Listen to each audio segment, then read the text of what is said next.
Assalamualaikum warahmatullahi wabarakatuh. Perkenalkan, nama aku Anissa Sapitri dari kelas 10-2, nomor absen 7.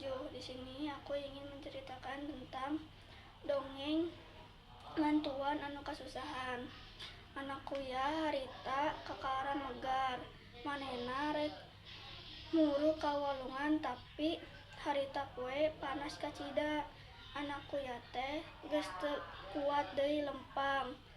Manehna pasrah bari ceurik, teu lila aya anak monyet nu ngalewat.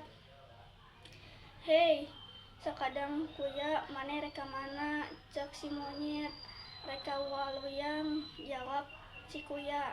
"Tapi kuring geus teu kuat deui lempang."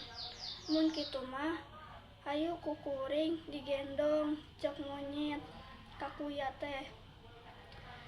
Kuya teu loba carita, manehna langsung naek ka ponggongna si monyet. Seueur monyet ngagendong kuya anu daek ka walungan.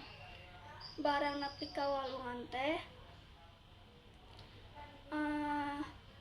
mah kuya jak deui tuluy ka kuya nyuruhkeun ka monyet. Sekian dari aku, terima kasih. Wassalamualaikum warahmatullahi wabarakatuh.